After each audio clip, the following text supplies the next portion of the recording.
Rock of Cashel. My name is Julianne and I'll be your guide for the ground site today.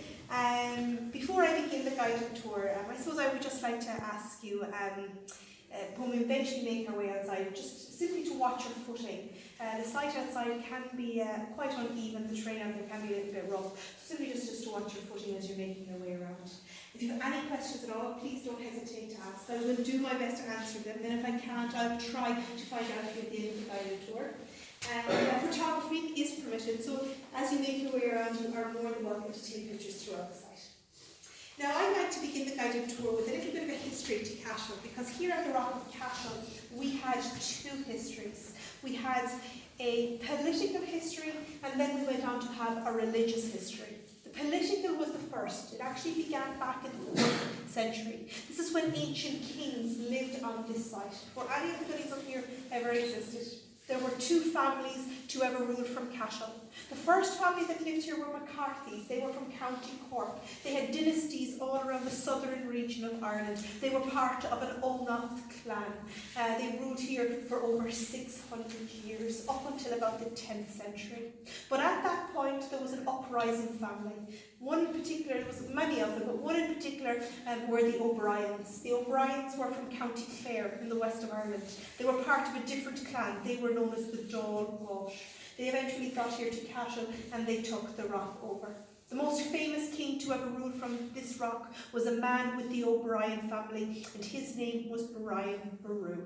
And Brian Boru became extremely famous in the history of Ireland, as he eventually left the Rock of Cashel to become the High King of the country, moving to the hill of Tara in County Meath. But eventually Brian Boru was killed in the Battle of Clontarf in 1014 after defeating the Vikings. It was in 1101 when the history of Cashel changed forever. It was changed by a great-grandson of Brian Boru's. This man's name was Murtagh Umfreen, and he gifted this site over to the clergy as he was a church reformer. Holding a synod here in 1101, and by gifting this site over to the clergy, he believed he was preventing his predecessors getting back to this point to take their seat of power on the rock once again. But by also gifting this site over to the clergy, he believed he was improving his own credentials. So all the buildings that we see on the site today, they are from the second history. They are all religious or ecclesiastical. As you can imagine, unfortunately, not much remains from when the kings lived on the site, because the castles and dwellings that they once lived in were simply made from wood, mud, etc. So they just didn't last. The only definite thing that I can really truly tell you that is here from the king's time and that is still here today is the rock that you all climbed up, that big hill before you got up to reception. And the rock is an outcrop, it's a huge outcrop of limestone which today acts as a natural foundation for all 5 buildings on this site. I suppose no better place to show you than exactly where I'm standing. You can see protruding through the building here. But once the clergy built what we physically see on the site today, they used the Rock of Cashel as a working and active site up until the year 1749. But in that year and the years leading to this, the clergy eventually felt that the Rock of Cashel was a cold and bleak place on which to live. Now I can assure you, when we go outside, it's a little bit chilly today, but when it's December, in the depths of December, in January, it often gets extremely cold, wet and windy on this site. So I suppose I honestly don't blame them for moving on. But once they left these buildings fall into disrepair because it was too expensive for them to keep it running. So eventually, in 1869, the state came and took this site over. This was the first site in Ireland ever to be taken into state care, and conservation work began here, and from then on sites around the country like this. Okay. Now, that's the history, I suppose, in a couple of minutes. However, there's one important piece of history that I left out, and it's an important part, and I like to single it out in its own right, because we have a strong connection here at the Rock of Cashel with St. Patrick. The Rock of Cashel on guidebooks and signposts on your way up, you may know it's also known as St. Patrick's Rock of Cashel. It is said St. Patrick visited this site in about the 5th century, about 450 AD. It is believed he came here to spread the word of Christianity throughout the southern region of Ireland. And when he arrived at Cashel, it is said he baptised the king of the Rock of Cashel. The king that lived here, his name was Angus, and through the baptism as it was taking place, St. Patrick, it is said, had a long staff or crosier.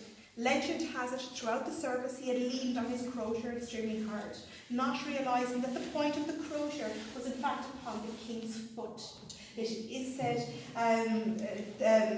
once that happened, once he pierced through the foot of the king, it is said that the king suffered in silence because he actually believed that this was part of the baptism. So you can imagine probably the local people that were up watching that take place probably decided Christianity was not for them. Some people say that St. Patrick may have stayed around this area for quite some time.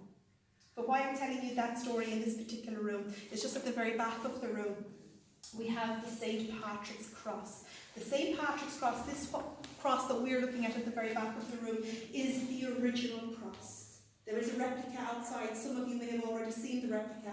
The original was brought inside here in 1981 for its protection because the original dates to the 12th century and is made from sandstone. Okay. Now there are a couple of different things with the St. Patrick's Cross that I'd like to show you. I'm just going to drop my water here just for a brief moment.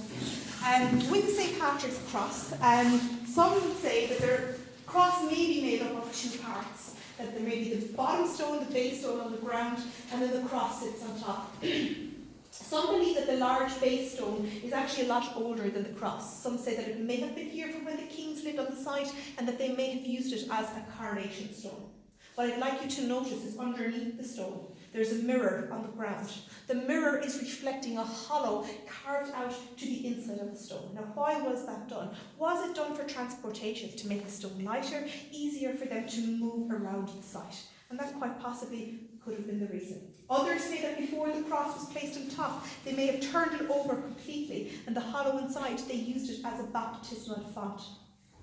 The cross that was added was very unusual for that time in Ireland. At that time in Ireland, crosses were Celtic, the ones with the big wheels around the top. However, what we're looking at is a Latin cross, normally found in Italy. This is the only example of a Latin cross you will find in Ireland.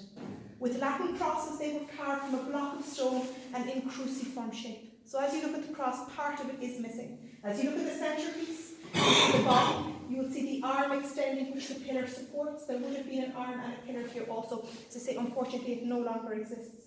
Those pillars not only supported the extending arms from the body of the cross, they are also said to have represented the two thieves crucified at either side of Christ.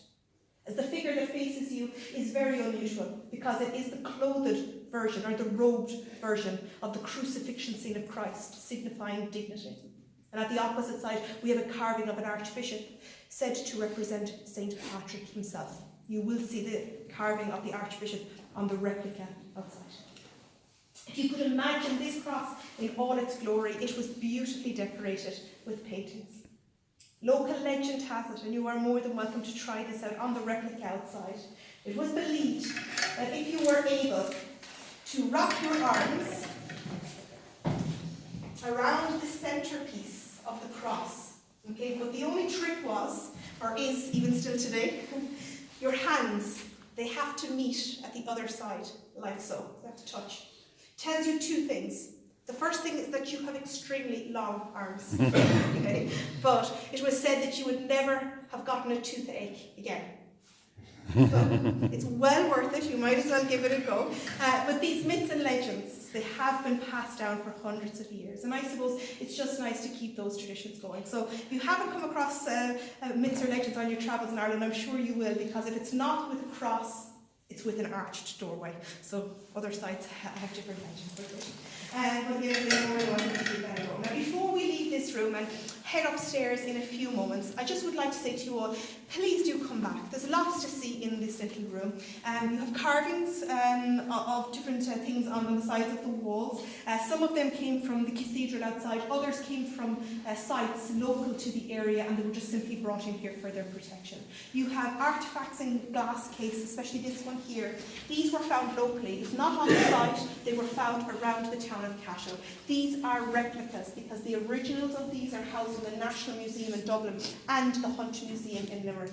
And we have a small exhibition also of Queen Elizabeth II's visit here in 2011. So I suppose part of living history as on the site.